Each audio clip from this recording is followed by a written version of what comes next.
പ്രാധാന്യമുള്ള 2 സ്ഥലങ്ങളിലെ മന്ത്രിമാരാണെന്ന് പറഞ്ഞത്. ഓഫീസ് ഒരു 4-5 ദിവസത്തിനകം സെറ്റിൽ ചെയ്യും. ഇവിടെ തന്നെയാണ്. ഇവിടെ അങ്ങനെ കുറവായിരിക്കും. 14 ജില്ലകളിലും ടൗൺഹാളിൽ ഇല്ലാത്ത ജില്ല പാലക്കാടാണ്. 16 വർഷമായി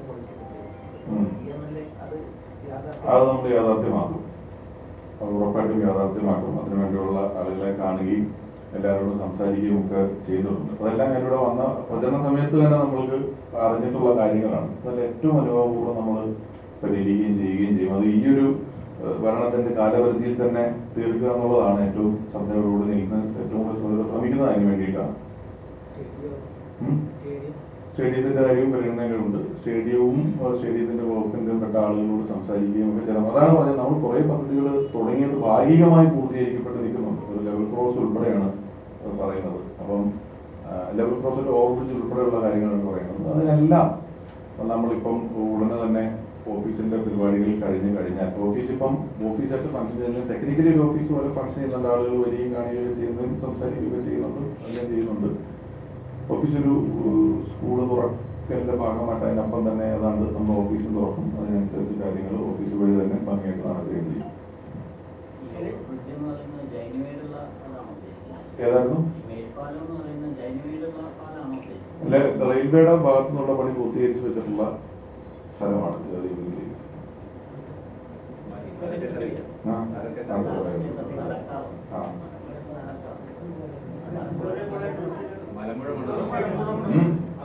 അല്ല, ഈ ജോഗ്രഫിക്കലി ചോദിക്കാൻ പിടിയിട്ടുന്നില്ല. അങ്ങനെ ഒരു ഇത് കണ്ടുവച്ചിട്ടുണ്ടായിരുന്നു ചെയ്യാനായിട്ട് എന്നെ പറയാൻ വേണ്ടി പോകുന്നുണ്ട്.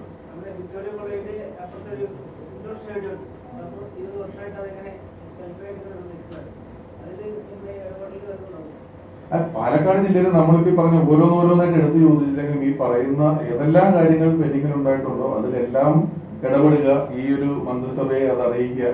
ചില കാര്യങ്ങളൊക്കെ ഗവൺമെന്റിന്റെ പോളിസീസുമായി ബന്ധപ്പെട്ടുള്ള പോളിസി ചേഞ്ച് ആവശ്യമുള്ള കാര്യങ്ങളാണ്. അപ്പൊ അതെല്ലാം ഗവൺമെന്റിനെ അറിയിക്കുക. അതിന് വേണ്ട എങ്ങനെയാണ് അത് സമാഹരിച്ച് ചെയ്യുക. ഇപ്പം അല്ലാതെ ഞാൻ അന്നൊരിക്കൽ പറഞ്ഞതുപോലെ തന്നെ വ്യക്തിപരമായ ബന്ധങ്ങൾ ഉപയോഗിച്ചുകൊണ്ട് പരമാവധി ഇപ്പം ഒരു സ്റ്റാർട്ടപ്പുമായി ബന്ധപ്പെട്ട് ഇവിടെയുള്ള ആളുകളെ സംഘടിപ്പിച്ചുകൊണ്ട് ഒരു എക്സിബിഷൻ നടത്തുകയോ അതിനെ കുറച്ച് ഇൻവെസ്റ്റേഴ്സിനെ കൊണ്ടുവരികയോ പലതരത്തിൽപ്പെട്ട ഐഡിയകൾ ചെറുപ്പക്കാരായിട്ടുള്ള ആളുകൾ പറയുകയുണ്ടായിരുന്നു. അപ്പം ഒരു സ്റ്റാർട്ടപ്പിന് വലിയ പ്രാധാന്യം കൊടുത്തുകൊണ്ട് ആളുകൾക്ക് സ്വയം ഇവിടുത്തെ കുട്ടികൾക്ക് എങ്ങനെയാണ് അവരവരുടെ ഒരു കരിയർ ബിൽഡ് ചെയ്യാൻ പറ്റുന്നത് എന്നുള്ളത് നോക്കിയിട്ട് അതിനുള്ള ഇൻവെസ്റ്റേഴ്സിനെ പരമാവധി നമ്മുടെ വ്യക്തിബന്ധങ്ങൾ ഉപയോഗിച്ചും അല്ലാതെ ഇവിടെ കൊണ്ടുവന്നുകൊണ്ട് ഒരു എക്സിബിഷൻ സംഘടിപ്പിച്ചിട്ടോ അല്ലെങ്കിൽ ഒരു സെമിനാറായിട്ട് സംഘടിപ്പിച്ചിട്ടോ അത് നടത്തിയെടുക്കുക എന്ന് പറയുന്ന ഒരു ആഗ്രഹം വലിയ കാര്യമായിട്ട് ഉണ്ട്. ഇന്നത്തവണ നമുക്ക് വയോജനങ്ങൾക്ക് വേണ്ടി ഒരു വകുപ്പ് തന്നെ കൊണ്ടുവന്ന് പറയും. അതുമായി ബന്ധപ്പെട്ടിട്ട് ഇവിടെ നമുക്ക് എങ്ങനെ എന്ത് ചെയ്യാൻ പറ്റും എന്നുള്ളതിനെ ആലോചിക്കുന്നുണ്ട്. പലതരത്തിൽ ഇപ്പം ഒരു ഉദാഹരണം പറഞ്ഞാൽ നമ്മുടെ ഇടയിൽ തന്നെയുള്ള ഡിഫറൻ്റ്ലി ഏബിൾഡ് ആയിട്ടുള്ള അല്ലെങ്കിൽ ഓട്ടിസ്റ്റിക് ആയിട്ടുള്ള പല കുട്ടികളെയും നമുക്ക് അവരുടെ ഒരു ലിഷർ അല്ലെങ്കിൽ അവരുടെ ഒരു എന്റർടൈൻമെന്റ് എന്ന് പറയുന്നത് പല സ്ഥലങ്ങളിലും യൂസർ ഫ്രണ്ട്ലി അല്ല, അവരുമായിട്ട് ഫ്രണ്ട്ലി അല്ലാത്തൊരു അറ്റ്മോസ്ഫിയർ ആണുള്ളത്. അപ്പോൾ അവർക്ക് എക്സ്ക്ലൂസീവായിട്ട് വന്നിരിക്കാനും ഗസ്റ്റ് ചെയ്യാൻ പറ്റുന്ന ഒരു സ്ഥലം ഉണ്ടാക്കുക, അതിന് ടൂറിസം ഡിപ്പാർട്ട്മെന്റുമായിട്ട് സംസാരിക്കുക, അങ്ങനെയുള്ള കുറച്ചധികം കാര്യങ്ങൾ പ്ലാൻ ചെയ്തിട്ടുണ്ട്. പിന്നെ കർഷകരുടെ പ്രശ്നങ്ങൾക്കാണെങ്കിലും ഒരു ഗവൺമെന്റ് പോളിസിയിൽ ഒരു മാറ്റം വരുത്തിക്കൊണ്ട് കുട്ടനാട് കൃഷി ചെയ്യുന്നത് പോലെ കുട്ടനാട് വെള്ളം പുറത്തേക്ക് മാറ്റി നിർത്തി കൃഷി ചെയ്യുന്ന രീതിയിലാണ് ഉള്ളത്. നമുക്ക് വെള്ളത്തിന്റെ ലഭ്യത വലിയ പ്രശ്നമാണ്. ജലവിഭവ മന്ത്രി മോൻസി ജോസഫ് സാറിന് ഓൾറെഡി കണ്ടിരുന്നു. പാലക്കാടിനെ സംബന്ധിച്ച് കുടിവെള്ളത്തിന്റെ പ്രശ്നവും അല്ലാതെ ജലസേചനവുമായി ബന്ധപ്പെട്ട പ്രശ്നങ്ങളുമുണ്ട്. അത് അദ്ദേഹത്തെ കാണുകയും അറിയിക്കുകയും ഒക്കെ ചെയ്തിരുന്നു. അദ്ദേഹം എനിക്ക് വളരെ നേരത്തെ തൊട്ട് പരിചയമുള്ള ആളാണ്. അപ്പൊ അദ്ദേഹത്തെ കണ്ട് ആ കാര്യങ്ങൾ അറിയിച്ചു. പിന്നെ കർഷകരെ എല്ലാം ചേർത്ത് നിർത്തിക്കൊണ്ട് അതൊരു പദ്ധതിയാണ്. അത് ഇപ്പം അങ്ങനെ പറയാവുന്ന ഒരു അവസ്ഥയിലല്ല, അതൊരു ക്രിയേറ്റീവ് ആയിട്ടുള്ള ഐഡിയ തന്നെയാണ്. അത് വെച്ചുകൊണ്ട് കർഷകരുടെ പ്രശ്നങ്ങൾ എങ്ങനെ പരിഹരിക്കുക എന്നുള്ളതും ഒരു ആലോചനയിലോട്ടുണ്ട്. അതെ, ഉണ്ട്. അതുകൊണ്ട് ഇന്ന് രാവിലെയും കൂടെ ഞാൻ വിളിച്ച് സംസാരിച്ച് ചെയ്തിട്ടുണ്ട് പല സ്ഥലങ്ങളിലും. ഇന്ന് പത്രത്തിലുണ്ടായിരുന്നു ചില സ്ഥലങ്ങൾ പൂർണ്ണ ഭാഗത്തൊക്കെ ഇന്ന് കുടിവെള്ളത്തിന്റെ പ്രശ്നം ഉണ്ടാകുമെന്ന്. പക്ഷെ ഇന്നാണ് പത്രത്തിൽ വന്നത് ഇന്നലെ തൊട്ട് അതിന്റെ പ്രശ്നങ്ങൾ ഉണ്ടായിരുന്നു എന്ന് പറഞ്ഞു. അപ്പൊ അവരെ വിളിച്ചു. ഇനി പെരുന്നാൾ വന്ന് അവധിയായാലും അന്നതില്ലാതെ ആവരുതെന്നുള്ളത് കൊണ്ട് ഫോളോ അപ്പ് ചെയ്തിട്ടുണ്ട്.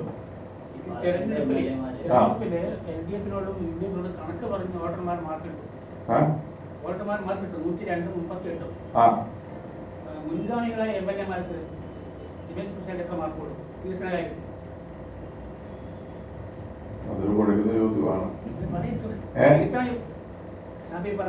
വികസന കാര്യത്തിൽ അവർ രണ്ടുപേരും നല്ല കാര്യങ്ങൾ ഇവിടെ ചെയ്തിട്ടുണ്ട്. എനിക്കൊരു ഡിസ്റ്റിങ്ഷന്റെ മുകളിൽ മാർക്ക് നിർബന്ധമായിട്ടും ഞാൻ കൊടുക്കേണ്ടി വരും. അവർ രണ്ടുപേരും അത്രയും കാര്യങ്ങൾ ചെയ്തിട്ടുള്ളതായിട്ടാണ് എനിക്ക് തോന്നുന്നത്.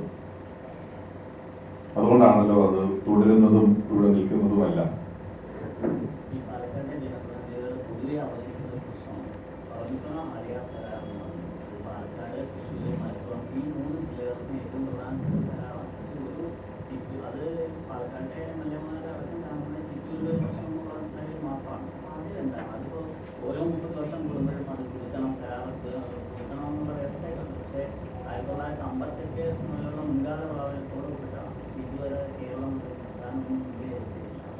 അത് ഞാൻ നേരത്തെ പറഞ്ഞത് ഗവൺമെന്റ് പോളിസിയുമായിട്ട് ബന്ധപ്പെട്ടിട്ടുള്ള കാര്യമാണല്ലോ. ഭരണതലത്തിൽ എടുക്കേണ്ടുന്ന ഒരു പോളിസി ചേഞ്ച് ആവശ്യമുള്ള ഒരു കാര്യമാണ്. അത്തരത്തിലുള്ള കാര്യങ്ങളാണ് ഞാൻ ഏറ്റവും ആദ്യം പറഞ്ഞതുപോലെ ഇപ്പൊ നമ്മൾ ചോദിക്കുന്ന എല്ലാ കാര്യങ്ങളിലും മാധ്യമങ്ങൾ ഉൾപ്പെടെ നിങ്ങളുടെ ശ്രദ്ധയിൽ ഒരുപക്ഷെ എന്നേക്കാൾ കൂടുതൽ ഇവിടുത്തെ ഏറ്റവും കൂടുതൽ പ്രദേശങ്ങളിൽ ഇപ്പോൾ നമ്മൾ ഈ മിണ്ടുന്ന സാഹചര്യത്തിൽ കൂടുതൽ അറിയുന്നതും ചെയ്തിട്ടുള്ളതും പോയിട്ടുള്ളതും ആൾക്കാരോട് സംവേദിച്ചിട്ടുള്ളതും ഒക്കെ നിങ്ങളാണെന്നിരിക്കെ നമ്മൾ ഒന്നിച്ച് മുന്നിലേക്ക് പോവുക, അല്ലെങ്കിൽ എനിക്ക് ഇത്തരത്തിലുള്ള കാര്യങ്ങൾ നേരത്തെ പറഞ്ഞതുപോലെ തിരുത്തിയും പറഞ്ഞു തന്നും മുന്നിലേക്ക് പോവുക എന്ന് പറഞ്ഞത് അതുകൊണ്ടാണ്. ഇത്തരത്തിലുള്ള എല്ലാ വിഷയങ്ങളും നമുക്ക് അഡ്രസ് ചെയ്യാം, എല്ലാ വിഷയങ്ങളും നിയമസഭയിൽ എത്തിക്കാം, എല്ലാ മന്ത്രിമാരോടും അതാത് വകുപ്പുകളോടും നമുക്ക് ആവശ്യങ്ങൾ അറിയിക്കാം. അപ്പോൾ പാലക്കാടിന്റെ ഒരു എല്ലാ തരത്തിലും ആരോഗ്യത്തിനും വിദ്യാഭ്യാസത്തിനും വലിയ പ്രാധാന്യം കൊടുത്തുകൊണ്ട് ചെറുപ്പക്കാരുടെ തൊഴില് അല്ലെങ്കിൽ സ്വയം തൊഴിൽ എന്ന് പറയുന്ന ഒരു കാര്യത്തിന് പ്രാധാന്യം കൊടുത്തുകൊണ്ട് എല്ലാ മേഖലയിലും സമഗ്രമായിട്ടുമുള്ള ഒരു വികസനത്തിന് തന്നെയാണ് നമ്മളിപ്പോൾ ശ്രമിക്കുന്നത്. അതിനുവേണ്ടിയായിരിക്കും നമ്മൾ നിലനിൽക്കുന്നത്.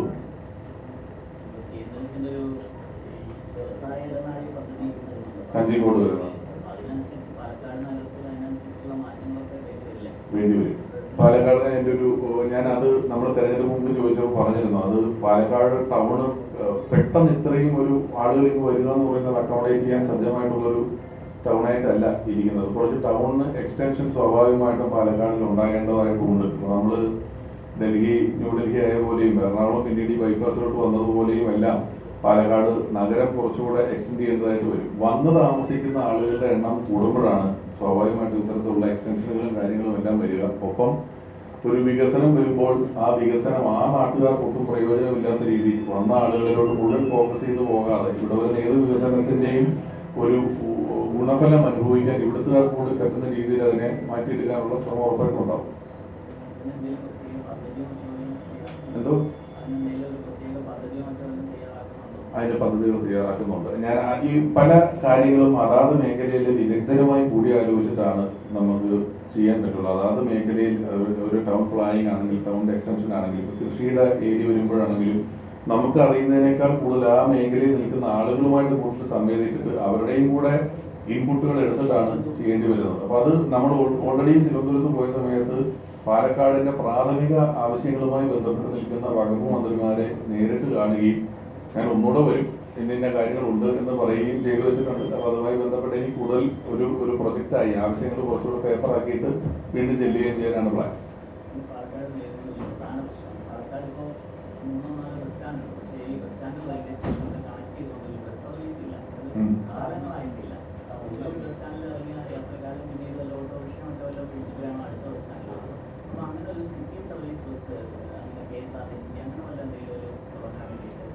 ആലോചിക്കാം, ഉറപ്പായിട്ടും.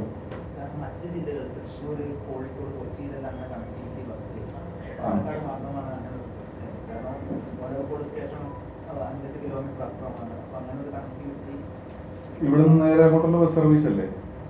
നമ്മുടെ യാത്ര ചെയ്യേണ്ട ഹബ്ബുകൾ തമ്മിൽ ഏകോപിപ്പിക്കുന്ന ഒരു ബസ് സർവീസ് എന്നുള്ളതല്ലേ? അത് പരിഗണിക്കുകയും ചെയ്യുകയും ചെയ്യാം. നമുക്ക് പോയിട്ട് സർക്കുലർ സർവീസ് എന്നുള്ള രീതിയിൽ നമുക്ക് ഗതാഗത മന്ത്രിയായിട്ട് സംസാരിക്കാമെന്നുള്ളൂ. അതുകൊണ്ടാണ് ഉൾപ്പെടെ ഞാൻ കണ്ടിരുന്നു, അദ്ദേഹത്തിനോട് കാര്യങ്ങൾ സംസാരിച്ചിരുന്നു. പലതരത്തിലുള്ള ആവശ്യങ്ങൾ ഇവിടെ എങ്ങനെ നമുക്ക് ഓപ്പറേറ്റ് ചെയ്യാൻ പറ്റും എന്നുള്ളത് സംസാരിച്ചിട്ടുണ്ട് എല്ലാം. ഇപ്പം നമുക്ക് പെട്ടെന്നൊരു ഇതിനൊരു അർഹമായ സമയമുണ്ട്. പല കാര്യങ്ങളും സർക്കാർ തലത്തിലോ അല്ലെങ്കിലോ അർഹമായ സമയവും അതിന്റെ സമയം കഴിഞ്ഞിട്ടും നടക്കാത്തൊരു പതിവ് നമ്മുടെ നാട്ടിലുണ്ട്. നമുക്കത് തിരുത്തേണ്ടതായിട്ടുണ്ട്. പക്ഷെ ഇതെല്ലാം ഇതിന്റെ ഒരു പ്രോസസ്സ്, അതിന്റെ അർഹമായ സമയം എന്ന് പറഞ്ഞതിലൂടെ തന്നെ പോകണമെന്നുള്ളതുകൊണ്ട് ഞാനിപ്പോൾ ഒരുപാട് കാര്യങ്ങൾ കളക്റ്റീവായിട്ട് മാക്സിമം ആളുകളെ കളക്ട് ചെയ്യുകയും മാക്സിമം ആളുകളെ കാണുകയും മാക്സിമം ആളുകളിൽ നിന്ന് വ്യക്തിപരമായ ആളുകൾ തരുന്നതും ഇപ്പോൾ ഇവിടെ വന്നത് ഇപ്പം ഞാനൊരു പക്ഷേ പ്രചരണം തൊട്ട് ഇത്രയും നാള് ഇവിടെ നിന്നിട്ടും ഈ ബസ്സിന്റെ കാര്യം ഇന്ന് നിങ്ങൾ ചോദിക്കുമ്പോഴാണ് ഒരു ആവശ്യമായി എന്റെ മനസ്സിലേക്ക് വന്നിട്ടുള്ളൂ. ഇതിനു മുമ്പ് ഒരാൾ എന്നോട് ഈ കാര്യം ആവശ്യപ്പെട്ടിട്ടില്ല, അല്ലെങ്കിൽ ഞാൻ ശ്രദ്ധിച്ചിട്ടില്ല. അതിപ്പോ പറയുമ്പോൾ അതൊരു ആവശ്യമായി എന്റെ പരിഗണനയിൽ വന്നു. ഞാൻ അത് കൃത്യമായി നോട്ട് ചെയ്യുകയും അത്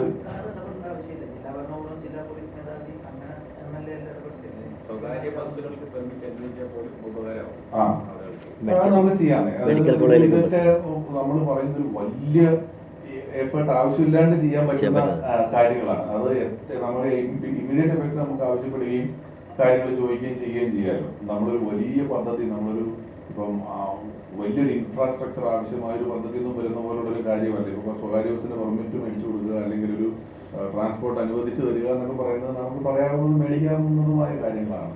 ചെയ്യാവുന്നതാണ്, ഉറപ്പായിട്ടും ചെയ്യാവുന്നതാണ്.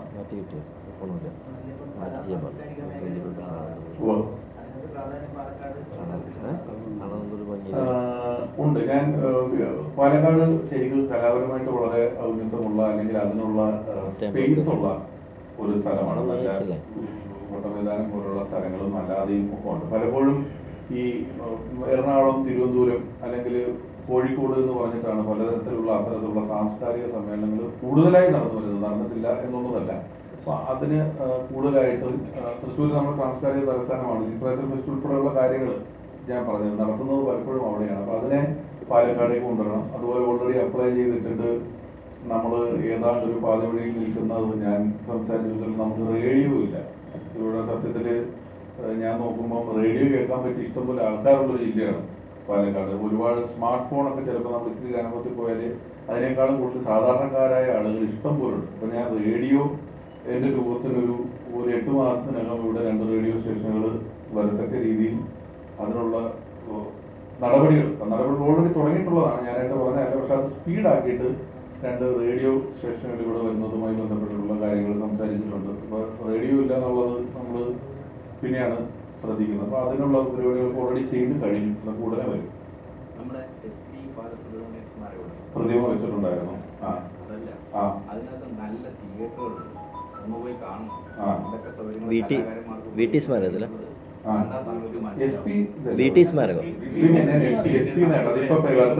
അദ്ദേഹത്തിന്റെ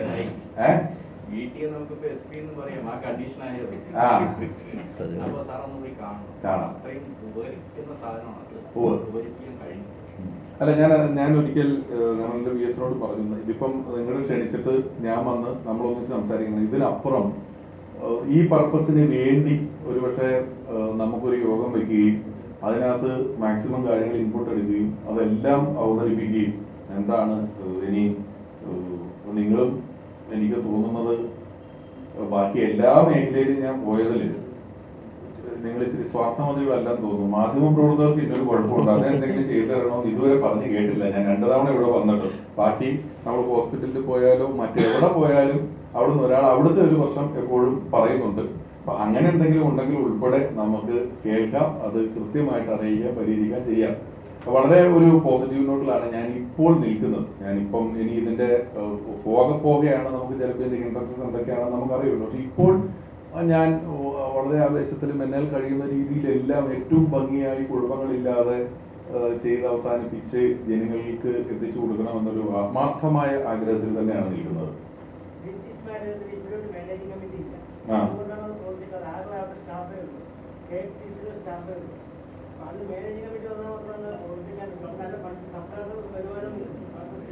ഉണ്ട്. അത് നമ്മുടെ ഇപ്പൊ നമ്മളിത് കഴിഞ്ഞാൽ നമ്മുടെ അക്കാഡമികളിലൊക്കെ ഉള്ള പോസ്റ്റിങ്ങുകളൊക്കെ കഴിയുമ്പോൾ അതുമായി ബന്ധപ്പെട്ട് നമുക്ക് സംസാരിക്കുകയും ചെയ്യുകയും ചെയ്യാവുന്നതാണ്.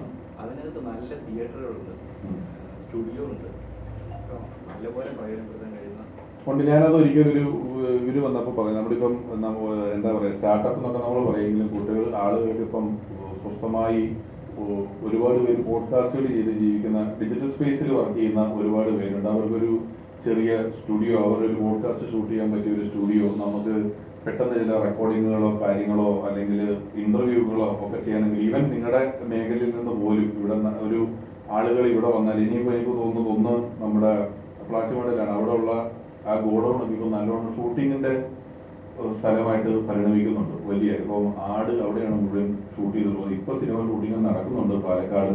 അപ്പോൾ സിനിമയുടെ ഒരു ഇത്തരത്തിലുള്ള ഷൂട്ടിങ്ങുകൾ അവിടെ വന്നാൽ അതിന്റെ ചെറിയ ചെറിയ വർക്കുകൾ പോലും നമുക്ക് ഇവിടെ ഇട്ട് ചെയ്യാൻ പറ്റുന്ന രീതിയിൽ, ഇവിടെ തന്നെ അവർക്ക് എല്ലാ തവണ എല്ലാ കാര്യത്തിനും എറണാകുളം വരെ പോകാതെ ചെയ്യാൻ പറ്റുന്ന രീതിയിൽ ഇവിടെ കുറച്ചുകൂടെ മീഡിയ ഫ്രണ്ട്ലി ആയിട്ടുള്ള ഒരു സ്പേസ്, നമുക്ക് മീഡിയയുടെ പല കാര്യങ്ങൾക്ക് സ്വസ്ഥമായി ഇരിക്കാനും ചെയ്യാനും പറ്റുന്ന ഒരു സ്പേസ് കൂടെ ഉണ്ടാക്കണം. അത് ഗവൺമെന്റ് തലത്തിലോ സ്വകാര്യ തലത്തിലോ എങ്ങനെയായാലും അതിനുള്ള ഒരു ഇൻവെസ്റ്ററെ കണ്ടെത്തിയിട്ട് അത് ചെയ്യണമെന്നും കൂടെ ആഗ്രഹിച്ചിരുന്നു.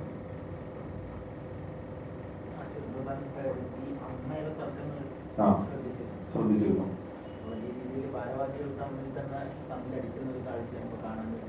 ഓ, അമ്മയെ സംബന്ധിച്ചിടത്തോളം ഞാൻ,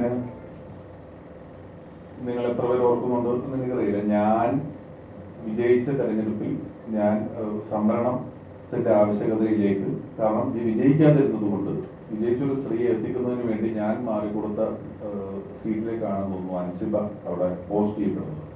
അതുകൊണ്ട് ഞാൻ അൻസിബയെ വിളിച്ചു സംസാരിച്ചു, ഞാൻ ടിനി ടോമിനെ വിളിച്ചു സംസാരിച്ചു, ഞാൻ ശ്വേത മേനോനെ പ്രസിഡന്റിനെ എറണാകുളത്ത് വെച്ച് നേരിട്ട് കണ്ട് സംസാരിച്ച് എത്രയും പെട്ടെന്ന് അടിയന്തരമായി അവിടെ അതിനകത്ത് മുതിർന്ന ആളുകളുടെ സഹായത്തോടെ അല്ലാതെ ഒരു ഇന്റേണൽ യോഗം വിളിച്ചു കൂട്ടി. ആ യോഗത്തിൽ ഏറ്റവും ഉചിതമായ നീതി, ഏറ്റവും കൃത്യമായ നീതി എന്താണോ അത് നടപ്പാക്കേണ്ടതായിട്ടുണ്ട് എന്ന് ഇവരെ 3 പേരോടും ഞാൻ സംസാരിച്ചിട്ടുണ്ട്. അല്പം മുമ്പ് കൂടി ഇതിൽ ചിലരെ ഞാൻ വിളിക്കുകയും സംസാരിക്കുകയും ഒക്കെ ചെയ്തിട്ടുണ്ട്. അപ്പൊ ഇതെല്ലാം ഈ നീതി എന്ന് പറയുന്ന വാക്ക് ഒരു അന്വേഷണത്തിലൂടെ, അല്ലെങ്കിൽ അത് എവിടെയാണ് ഇത് ഇരിക്കുന്നതെന്നൊരു പഠനം നടത്തിയ ശേഷമേ പറ്റുള്ളൂ. ഇപ്പോൾ ആരോപണം പ്രത്യാരോപണം ഇതെല്ലാം അതിനകത്ത് വ്യക്തമായിട്ട് കാണുന്നുണ്ട്, അല്ലെങ്കിൽ അംഗങ്ങൾ വ്യക്തിപരമായിട്ട് മാധ്യമങ്ങളെ കാണുകയും സംസാരിക്കുകയും ചെയ്യുന്നുണ്ട്. അപ്പൊ അതുകൊണ്ട് തന്നെ അമ്മയുടെ തലപ്പത്തുള്ള ആളുകളോട് വളരെ അടിയന്തരമായി ഒരു യോഗം വിളിച്ചു കൂട്ടുകയും ഇതിനൊരു പരിഹാരം ഉണ്ടാക്കുകയും ചെയ്യണമെന്ന് ആവശ്യപ്പെട്ടിട്ടുണ്ട്. വ്യക്തിപരമായി അമ്മ എന്ന സംഘടനയെ പറ്റി പറഞ്ഞാൽ, എറണാകുളത്തുള്ള ഏതെങ്കിലും ഒരു ഫ്ലാറ്റിന്റെ റെസിഡൻസ് അസോസിയേഷനിലുള്ള അത്ര പോലും ആളുകളില്ലാത്തൊരു സംഘടനയാണ് അമ്മ എന്ന് പറയുന്നത്. 500 പേരുള്ളൂ ഈ സംഘടനയ്ക്ക്. പക്ഷേ ഒരു സിനിമാ സംഘടന എന്നുള്ള നിലയിൽ ആ സംഘടന അറിയിക്കുന്നതിൽ കൂടുതൽ ഒരു മാധ്യമ ശ്രദ്ധ ഈ സംഘടനയ്ക്ക് എപ്പോഴും കിട്ടുന്നുണ്ട്. ഇവിടെയുള്ള തൊഴിലാളി സംഘടനകൾ, അല്ലെങ്കിൽ ജോലി ചെയ്യുന്ന ആൾ, അതിപ്പം ബസ് തൊഴിലാളി ആയിക്കോട്ടെ, ബാങ്ക് ജീവനക്കാരായിക്കോട്ടെ, അധ്യാപകരുടെ ആയിക്കോട്ടെ, ഇങ്ങനെയുള്ള ഏത് സംഘടനകളിലും സംഘടനയ്ക്കുള്ളിൽ അംഗങ്ങൾ തമ്മിൽ തർക്കങ്ങൾ ഉണ്ടാകും. മറ്റൊരു സംഘടനയുടെയും ഒരുപക്ഷെ ഇത്രയും മാധ്യമ ശ്രദ്ധ അല്ലെങ്കിൽ ഇത്രയും ആളുകൾക്ക് കമന്റ് പറയുന്ന ഒരു അവസ്ഥയിലോട്ട് വരാറുണ്ടാകാറില്ല. അപ്പോൾ പൊതുജനങ്ങൾ ഇത്രയധികം കമന്റ് പറയുന്ന ഒരു അവസ്ഥയിലോട്ട് സംഘടനയുടെ ആഭ്യന്തര കാര്യങ്ങളെ എത്തിക്കേണ്ടതില്ലെന്നും അത് എത്രയും പെട്ടെന്ന് സംഘടനയ്ക്കകത്ത് തന്നെ ചർച്ച ചെയ്യുകയും പരിഹരിക്കണം ചെയ്യണമെന്നും ഞാൻ ആവശ്യപ്പെട്ടിട്ടുണ്ട്. സംഘടന പലതരത്തിൽ, സംഘടനയ്ക്കുള്ളിലുള്ള ആളുകളെ സഹായിക്കുക എന്ന് മാത്രമല്ല, ഞാൻ 500 ആളുകൾ എന്ന് പറഞ്ഞതിൽ ആ 500 ആളുകളെ നിരത്തി നിർത്തി ഒരു ഗ്രൂപ്പ് ഫോട്ടോ എടുത്താൽ ഒരുപക്ഷെ എനിക്കറിയാം, നമുക്കറിയാം, അതിനപ്പുറം പുതുതലമുറയിലോ അല്ലെങ്കിൽ തൊട്ട് ബാക്കിലുള്ളവരോട് ചോദിച്ചാൽ ഒരു 250-ലധികം ആളുകളുടെ പേര് പോലും ഒരുപക്ഷെ ആരും അറിഞ്ഞുകൊള്ളണമെന്ന് നിർബന്ധമില്ല, അറിയാവുന്നവരും ഉണ്ടാകാം. അപ്പോൾ ആ സംഘടനയിലെ വരുമാനമുള്ള അല്ലെങ്കിൽ അവരുടെ പ്രശസ്തിയോ കഴിവിനെയോ പണമാക്കി മാറ്റാൻ ശേഷിയുള്ള കുറച്ച് ആളുകൾ കൂടി നിന്നുകൊണ്ട് അല്ലാത്തവരെ, കാരണം സിനിമയിലുള്ള ഒരാള് പോപ്പുലറായി കഴിഞ്ഞാൽ അയാൾക്ക് പെട്ടെന്ന് പിന്നെ മറ്റൊരു ജോലി ചെയ്താൽ അതും വീഡിയോ എടുത്ത് ഇയാൾ നിൽക്കുന്ന കണ്ടോ, ഇയാളുടെ ഇപ്പോഴത്തെ അവസ്ഥ കണ്ടോ എന്ന് പറയുന്ന അവസ്ഥ ഉള്ളത്. ഇവർക്ക് മറ്റു ജോലികൾക്ക് പോകാൻ തന്നെ പറ്റുന്നില്ല. പലരും വാർദ്ധക്യത്തിലെത്തി നിൽക്കുകയാണ്. ഇവരുടെ നിത്യവൃത്തിക്ക് ആവശ്യമായ പണം സമാഹരിച്ചു കൊടുക്കുകയും ഒപ്പം എൻ്റെ അറിവ് വെള്ളപ്പൊക്കം വന്നപ്പം ഏതാണ്ട് ഒരു ഷോ ചെയ്യുകയും 5 കോടി രൂപയോളം മുഖ്യമന്ത്രിയുടെ ദുരിതാശ്വാസ നിധിയിലോട്ട് കൊടുക്കുകയും ചെയ്തു. വ്യക്തിപരമായ സംഘടന ആദ്യം 10 പിന്നെ 40 കൊടുക്കുകയും ചെയ്തു. ഇതിലുള്ള അംഗങ്ങൾ 25, 50, 30 ലക്ഷങ്ങളൊക്കെ വെച്ചിട്ട് എൻ്റെ ഒരു 8-9 കോടി രൂപയെങ്കിലും ഒരു വെള്ളപ്പൊക്കം വന്നപ്പോഴും കോവിഡ് വന്നപ്പോൾ മൊബൈൽ ഫോണുകൾ കുട്ടികൾക്ക് കൊടുക്കുന്നതിലാണെങ്കിലും ക്യാമ്പുകൾ സംഘടിപ്പിക്കുന്നതിലാണെങ്കിലും എല്ലാ കാര്യത്തിലും പറ്റാവുന്ന രീതിയിൽ അത്ര ലൗഡറല്ലാതെ സമൂഹത്തിൽ ഇടപെടുകയും ആഭ്യന്തരമായി അതിനകത്തുള്ളിലുള്ള ആളുകളെ സഹായിക്കുകയും ചെയ്യുന്ന ഒരു ചാരിറ്റബിൾ വെൽഫെയർ സംഘടന എന്നുള്ള രീതിയിലുള്ള സംഘടനയാണ്. അതിനകത്ത് ഉള്ള കാര്യങ്ങൾ ഈ 500 പേരല്ലേ ഉള്ളൂ. അത് വളരെ എളുപ്പത്തിൽ അകത്ത് ആഭ്യന്തരമായി ചർച്ച ചെയ്ത് തീർക്കാതെ ഒരു ഡിജിറ്റൽ കണ്ടന്റായി അല്ലെങ്കിൽ ആളുകൾക്ക് പറഞ്ഞ് ചിരിക്കാവുന്ന ഒരവസ്ഥ എന്നുള്ള വാക്ക് തന്നെയാണ് ഞാൻ ഉപയോഗിക്കുന്നത്. പറഞ്ഞ് ചിരിക്കാവുന്ന ഒരു അവസ്ഥയിലേക്ക് എത്തിക്കേണ്ടതില്ല, അത് പരിഹരിക്കേണ്ടതുണ്ടെന്ന് എല്ലാവരോടും സംസാരിച്ചിട്ടുണ്ട്. നിലവിൽ ഞാൻ വിളിച്ച് സംസാരിച്ചു ഇവരോട് എല്ലാവരോടും. ഞാൻ അവരോട് സംസാരിച്ച മാറ്റർ ഞാൻ പറഞ്ഞ ഈ കാര്യം പറഞ്ഞില്ല, അതൊരു പൊതുസ്ഥലത്ത് അല്ലെങ്കിൽ പൊതുവായിട്ട് മാധ്യമങ്ങളിൽ പറയുന്നില്ല എന്നാണ് തീരുമാനിച്ചിരിക്കുന്നത്. അല്ല, ഇവരുടെയൊക്കെ അഭിമുഖം കേൾക്കുമ്പോഴേ വ്യക്തിപരമായ ഒരു വിഴുപ്പലക്കലാണ് തോന്നുന്നത്. അപ്പൊ ആ സ്ഥാനത്തിരിക്കുന്നതിന്റെ ഒരു മെച്യൂരിറ്റി അവർ കാണില്ല. നിങ്ങളടക്കം മാറിക്കൊടുത്തത് കുറച്ചുകൂടെ ഒരു പ്രതീക്ഷയോട് കൂടിയാണ്, കുറച്ചുകൂടെ സീരിയസ് ആയി മെച്യൂരിറ്റി ഉള്ളവർ വരണം എന്നൊരു തോന്നലില്ലേ നിങ്ങളങ്ങനെ? നമുക്കൊരു മെച്യൂരിറ്റി മെഷീൻ ഇല്ലല്ലോ. നമ്മളിത് നമ്മളെ ഏൽപ്പിക്കുകയാണ്. നമ്മളൊരു സാഹചര്യത്തിൽ എല്ലാവരും കൂടി ഇത് പറയുന്നു ഇത്തരത്തിലൊരു മാറ്റം അനിവാര്യമാണെന്ന് പറഞ്ഞു നമ്മൾ അനിവാര്യമായ മാറ്റം അവിടെ വരുത്തുകയാണ്. ഇതിന്റെ സംഘാടനം എന്ന് പറയുന്നതിനകത്തൊരു വലിയ ഏരിയ കിടക്കുന്നുണ്ട്. അത് അത്ര എളുപ്പമല്ല. ഞാൻ 500 പേരേ ഉള്ളൂ എന്ന് പറഞ്ഞാലും വലിയ തിരക്കുകളിൽ പല സ്ഥലങ്ങളിൽ വളരെയധികം പോപ്പുലറായ വളരെ സോഷ്യൽ ഇൻഫ്ലുവൻസ് ഉള്ള ആളുകളുള്ള ഒരു സംഘടനയാണ് ഇതിൻ്റെ ഒരു വിഭാഗം. അവരെ ഉൾപ്പെടുത്തിക്കൊണ്ട് ചേർത്ത് നിർത്തിക്കൊണ്ട് പോവുക. പിന്നെ ഈ പറഞ്ഞതുപോലെയുള്ള ആഭ്യന്തരമായ കലഹങ്ങൾ പൊതുസ്ഥലങ്ങൾ അല്ലെങ്കിൽ പൊതുമാധ്യമങ്ങളിൽ പറയുന്നത് കൊണ്ടാണ് ഇത്രയും ഞാൻ അതാ പറഞ്ഞു, മറ്റേതെങ്കിലും ഒരു തൊഴിലാളി സംഘടനയിൽ ഉണ്ടാകുന്ന ഇത്തരത്തിലുള്ള ഒരു ചർച്ചയായാലും ഇത്രയും വാർത്താ പ്രാധാന്യത്തോടെ നമ്മൾ എടുക്കില്ല. ഇത് അങ്ങനെ എടുക്കുന്നുണ്ട്. മമ്മൂട്ടിയോട് വലിയ അടുത്തത് പോലെ ഇവരെയൊക്കെ ഒന്ന് ഉൾപ്പെടുത്തിക്കൂടെ? അങ്ങനെ എന്തെങ്കിലും ശ്രമങ്ങളും ചർച്ചകൾ നടത്തിയത്? ഇവരെല്ലാം ഉൾപ്പെട്ടപ്പോഴായിരുന്നല്ലോ ഇത് താരങ്ങളുടെ കയ്യിലിരിക്കുന്ന ഇത് നമ്മൾ ഇത് ചെയ്ത് കൊടുക്കണമെന്ന് ആവശ്യം വന്നു. ഇവരെല്ലാം തലപ്പത്തുണ്ടായിരുന്നവരായിരുന്നല്ലോ. അപ്പൊ ഇത് കുറച്ചുകൂടെ ഇതിൽ നിന്ന് ഇതിന്റെ ഭരണസമിതി താരങ്ങൾ ആവശ്യമില്ല, അവർ മാറേണ്ടതുണ്ട് എന്ന പൊതു അഭിപ്രായം വന്നിട്ടാണല്ലോ ഇവരെല്ലാവരെയും മാറ്റി നിർത്തിയത്. അവരെ സംബന്ധിച്ച് അവരുടെ ജോലി തിരക്കുകൾക്കിടയിൽ വ്യക്തിപരമായി ഈ സംഘടനയിൽ നിന്ന് എന്തെങ്കിലും പെൻഷൻ എടുക്കുകയോ എന്തെങ്കിലും ലാഭം ഉണ്ടാക്കുകയോ ഒന്നും ഇവരൊന്നും ചെയ്തിട്ടില്ല. അപ്പോൾ നമ്മളെ സംബന്ധിച്ചിടത്തോളം പലപ്പോഴും ചാനലുകൾ ഒരു ഷോ ചെയ്യുന്നത് നമ്മൾ ഈ സംഘടനയുടെ ആഭ്യന്തരമായ കാര്യങ്ങൾക്ക് പൊതു കാര്യങ്ങൾക്ക് പൈസ ഉണ്ടാക്കാനാണെങ്കിലും ചാനലുകൾ നമുക്കൊരു ലിസ്റ്റ് തരും. അതാത് കാലത്തെ ഹോട്ട് കേക്സിനെയും കുറിച്ച് താരങ്ങളെയും വെച്ചിട്ട് ഇവർ ലിസ്റ്റ് തരും. അപ്പോൾ സംഘടനയിലുള്ള ആളുകൾക്ക് വേണ്ടി സഹായിക്കാനാണെങ്കിൽ പോലും അവരെ കലാകാരന്മാർ എന്നുള്ള നിലയിൽ ഈ സംഘടനയിലെ ഷോയിൽ ഉൾപ്പെടുത്താൻ പറ്റാത്ത സാഹചര്യം വരും. ആ സാഹചര്യം മാറ്റുന്നതിന് വേണ്ടിയിട്ടാണ് നമ്മൾ തമ്മിലുള്ള കുടുംബസംഘം എന്നുള്ള രീതിയിലുള്ള ചില കാര്യങ്ങൾ ഇവിടെ വന്നിട്ടുള്ളത്.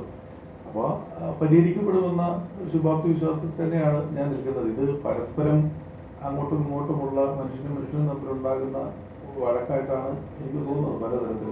ഈ കുടുംബസംഗമത്തിലെത്താൻ എല്ലാവരും നന്ദകുമാറിന്റെ കേരളത്തിൽ പൈസയൊക്കെ മേടിച്ചത് ശരിയായ രീതിയാണ്. അതിന്റെ ശരിതെറ്റുകൾ എന്ന് പറയുന്നത് ഒരു ക്ഷേത്രമായിട്ടാണല്ലോ വരുന്നത്, ഒരു വ്യക്തിയായിട്ടാണല്ലോ അന്ന് വന്നിരിക്കുന്നത്. ക്ഷേത്രങ്ങളുടെ നോട്ടീസുകളിൽ സ്ഥാപനങ്ങളുടെ കൊടുക്കാറുണ്ട്, തിരിച്ചു കൊടുക്കാറുണ്ട്. ആ സാഹചര്യത്തിൽ നമ്മൾ പലപ്പോഴും മാധ്യമങ്ങളാണ് നമ്മുടെ ഷോകൾ ഏറ്റെടുത്തുകൊണ്ടിരുന്നതും നമ്മൾ ചെയ്തുകൊണ്ടിരുന്നതും എല്ലാം മാധ്യമങ്ങളാണ് ചെയ്തുകൊണ്ടിരുന്നത്. ക്ഷേത്രങ്ങളിലൊക്കെ പരിപാടികൾ പലതരത്തിലുള്ള കലാപരിപാടികൾ എല്ലാ ആരാധനകളൊക്കെ നടത്തുന്നുണ്ടാവും. അങ്ങനെയായിരിക്കും കമ്മിറ്റി അത്തരത്തിലൊരു തീരുമാനത്തിൽ എത്തിയിട്ടുണ്ടാവുക. ഞാൻ ആ പരിപാടിയിൽ പങ്കെടുത്തിട്ടില്ല. ഞാൻ അന്നേ ദിവസം കുടുംബസംഗമം നടക്കുന്ന ദിവസം അവിടെ ഉണ്ടായിരുന്നില്ല. ഞാൻ മറ്റൊരു നയപരമായ തീരുമാനം എടുക്കേണ്ടതല്ലേ? ക്ഷേത്രങ്ങൾക്ക് വിശ്വാസമല്ല, ഭക്തി വേണം, അവര് പരസ്യം കൊടുക്കണം എന്നൊക്കെ പറഞ്ഞു വരും. ഇത് നയപരമായ തീരുമാനമല്ല, എക്സിക്യൂട്ടീവിനോ അല്ലെങ്കിൽ അങ്ങനെ ഉന്നതാധികാരി മാത്രം തീരുമാനിക്കാൻ കഴിയുന്നതാണോ ഈ അമ്മയുടെ ഭരണഘടന അനുസരിച്ചുള്ള കാര്യങ്ങളെ കുറിച്ച് കൃത്യമായിട്ട് എനിക്കറിയില്ല. സ്പോൺസർഷിപ്പ് പിടിക്കുന്നതിനകത്ത് പലരിൽ നിന്നും നമ്മൾ സംഘടന സ്പോൺസർഷിപ്പ് എടുത്തിട്ടുണ്ട് എല്ലാ കാലത്തും. അത് ചിലപ്പോൾ വ്യാപാര സ്ഥാപനങ്ങളായിരിക്കും, വ്യക്തികളായിരിക്കും. സ്പോൺസർഷിപ്പ് കിട്ടുകയാണല്ലോ ഒരു കാര്യം ചെയ്യുന്നത്. ഒരു വലിയ ഇവന്റ് ചെയ്യുന്നതിന് ഒരു സ്പോൺസർഷിപ്പ് ഒരു വലിയ സൈഡ് എനിക്കറിയില്ല.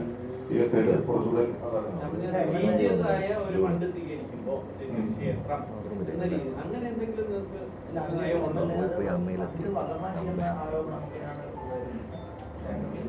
അതൊന്നും അതൊക്കെ അവർ തമ്മിൽ ചർച്ച ചെയ്തായിരിക്കും. ഞാൻ ചടങ്ങിൽ ഉണ്ടായിരുന്നില്ല എന്ന് പറഞ്ഞിരുന്നല്ലോ. സ്പോൺസർഷിപ്പ് പിടിച്ചിട്ടാണല്ലോ ഞങ്ങളുടെ അമ്മ സംഘടനയുടെ എല്ലാ പരിപാടികളും നടക്കാറ്. അതിൽ പലതരത്തിലുള്ള സ്പോൺസേഴ്സ് വന്നിട്ടുണ്ട്, പല കാര്യങ്ങളിൽ നിന്ന് വന്നിട്ടുണ്ട്. അത് ഞാൻ പറഞ്ഞ വ്യാപാര സ്ഥാപനങ്ങളായിട്ട് വ്യക്തികളായിട്ട് പലതായിട്ട് വരുന്നുണ്ട്. അതിൽ പെടുത്തിയായിരിക്കും അവരത് ചെയ്തിട്ടുണ്ടാകുക. അതിന്റെ ഇതെല്ലാം ഇതുപോലെ ഒരു പ്രശ്നം വരുമ്പോഴാണല്ലോ അങ്ങനത്തെ ഇങ്ങനത്തെ പരിശോധിക്കപ്പെടുന്നത്. സംഘടനയിൽ ആദ്യമായിട്ട് ഒരു വർഗീയ പരാമർശങ്ങൾ വരുന്നു. ഒരു ജിഹാദി എന്ന് വിളിക്കുന്ന കൺസിലർ പറയുന്നു ദുർലഭമാരാകുന്നു. എനിക്ക് തോന്നുന്നു ഈ അന്നേരം അങ്ങനത്തെ ഒരു വർഗീയ പരാമർശം ഇതുവരെ കേട്ടിട്ടില്ല. ശേഷം അപ്പൊ അത് കുറച്ചുകൂടി ഗൗരവതരമല്ല. കേരളം പോലൊരു സ്ഥലത്ത് ഒരു സംഘടനയുടെ ജിഹാദി പരാമർശങ്ങൾ ഒരു പ്രമുഖ മന്ത്രിമാർ പറയുന്നു. അങ്ങനെയല്ലെന്ന് മറ്റൊരാൾ പറയുന്നു. പിന്നെ അതുമായി ക്ഷേത്രവുമായി ബന്ധപ്പെടുത്തി അതിന് വേറൊരു പശ്ചാത്തലം ഉണ്ടാക്കുന്നു. അതൊക്കെ എത്രമാത്രം ഒരു കേരളീയ സമൂഹത്തിന് യോജിച്ചാണെന്നായിരുന്നു സമൂഹത്തിന് യോജിച്ചാൽ നമ്മൾ ഒരു ജിഹാദി പരാമർശം പോലുള്ള ഗുരുതരമായിട്ടുള്ള കാര്യങ്ങളാണ്. അതാണ് ഞാൻ പറയുന്നത്. അതിന്റെ നിജസ്ഥിതിയെ കുറിച്ച് അന്വേഷിച്ച് തീരുമാനം എടുക്കണമെന്ന് അവിടെ ഞാൻ വിളിച്ചു പറഞ്ഞു എന്നുള്ളത് പറഞ്ഞത് നമ്മൾ കേൾക്കുകയാണല്ലോ ചെയ്യുന്നത്. ഈ വർഗീയമായ ശൈലിയിലും ഇങ്ങനെ താരങ്ങളെ സൃഷ്ടിക്കുകയോ അതൊക്കെ ചെയ്യുന്നത് ശരിയാണോ? നമ്മുടെ മേഖലയിൽ ഇൻഡസ്ട്രിയിൽ അങ്ങനെയൊന്നും നാളിതുവരെ കേട്ടിട്ടുള്ളതോ ഉണ്ടായിട്ടുള്ളതോ ആയിട്ടുള്ളതോ ഒന്നുമല്ല.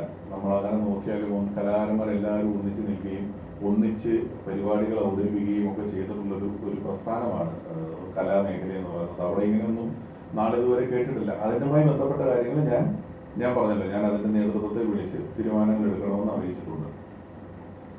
എന്നാൽ ഞാൻ നേരത്തെ പറഞ്ഞതുപോലെ ഇനി അങ്ങോട്ടുള്ള ഒരു കാലഘട്ടം അത്രയും ഓരോരുത്തരുടെയും വ്യക്തിപരമായ സ്നേഹവും സഹകരണവും എന്താ മുരളി അതായത് ഇത് ഞാൻ ഇപ്പൊ ഇന്നലെ ഞാൻ എനിക്ക് പ്രശ്നം മനസ്സിലായി. അതായത് ചോദ്യത്തിന് മൈക്കില്ലല്ലോ, ഉത്തരത്തിനല്ലേ മൈക്കുള്ളൂ. ഇത് ഇതുപോലെ തന്നെയാണ്. ഞാൻ ഒരിക്കൽ കൂടെ ഇത് ക്ലിയർ ആക്കുകയാണ്.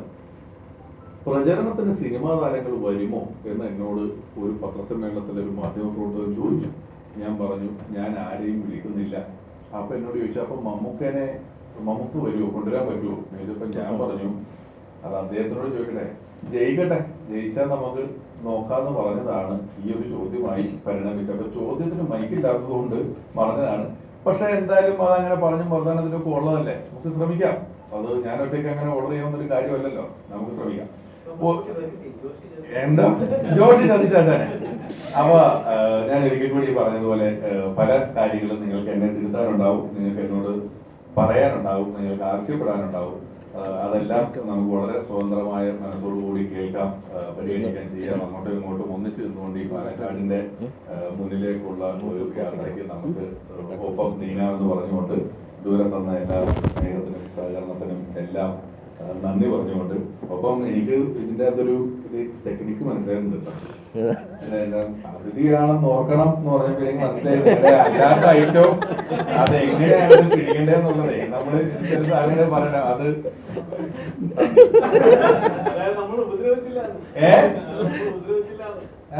കുഴപ്പമില്ല, അതെല്ലാം ജോലിയുടെ ഭാഗമാണ്.